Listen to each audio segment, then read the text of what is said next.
دوستان عزیزم، درود و مهر. فکر میکنید بشه با چند قلم مواد ساده و بدون حتی 1 گرم گوشت غذایی درست کرد که سالها مهمون سفره‌های ایرانی بوده؟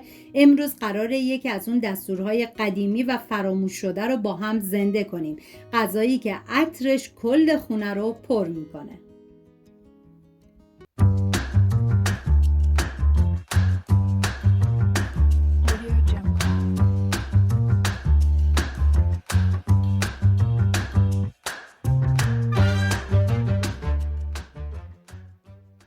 سه عدد پیاز رو به صورت نگینی ریز خورد میکنم. این غذا برای 3 نفر در نظر گرفته شده. شما به اساس تعداد نفرات مواد رو کم یا زیاد کنید. من اندازه ها رو هم در طول ویدیو میگم، هم داخل دیسکریپشن نوشتم. داخل قابلمه مقداری کره گیاهی ریختم. بعد از داغ شدن پیاز ریز شده رو بهش اضافه میکنم. هم میزنم، زمان میدم تا پیاز سرخ بشه.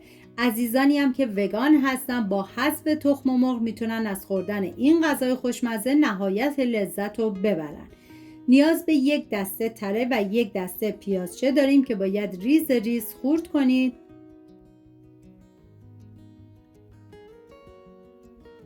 بعد از اینکه پیاز تفت خورد، تره و پیازچه رو بهش اضافه میکنم. ببینید در بعضی از دستورها برای این غذا از برنج نیمدونم استفاده شده. اگه شما خواستین از برنج برای این غذا استفاده کنید، بعد از اینکه تره و پیازچه رو تفت دادید، برنج رو بریزید داخل قابلمه. نوبت اضافه کردن ادویه هست، شامل نمک، زردچوبه، فلفل قرمز یا سیاه و پودر تخم گشنیز که پودر تخم گشنیز در دستور تهیه غذای اصلی نبود، پس قابل حذفه. 1 عدد سیب زمینی متوسط نیاز داریم که طبق ویدیو خورد کنید. من اشکنه های زیادی درست کردم که لینکشون رو داخل دیسکریپشن گذاشتم. دوست داشتید ببینید، درست کنید و از خوردنش لذت ببرید.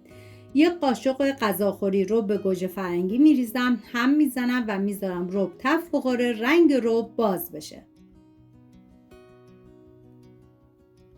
و سیب زمینی خورد شده رو میریزم، هم میزنم تا با بقیه مواد مخلوط بشه و 4 لیوان آب جوش رو بهش اضافه میکنم. زمان میدم تا این غذا بپزه و لابدار بشه. این غذا با ترکیب ساده سبزی طعمی دلنشین و اصیل داره که آدم رو یاد سفره‌های قدیمی میندازه. هر لقمه‌اش پر از عطر و آرامشه. هم میزنم و دیگه بهش زمان میدم.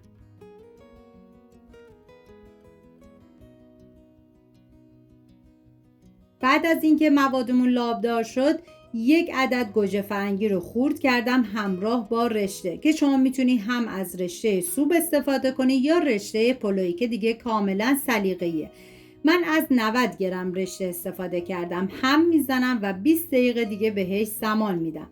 بعد از 20 دقیقه که غذامون کاملا لابدار پخته شد، باید تخم مرغ اضافه کنید که هم میتونید هم بزنید به مواد اضافه کنید یا مثل من حالت درسته بندازید، به ازای هر نفر 1 عدد تخم مرغ و 5 دقیقه بهش زمان میدم تا تخم مرغ خودشو کاملا بگیره. گاهی بهترین غذا همونهایی هستن که با ساده ترین مواد درست میشن.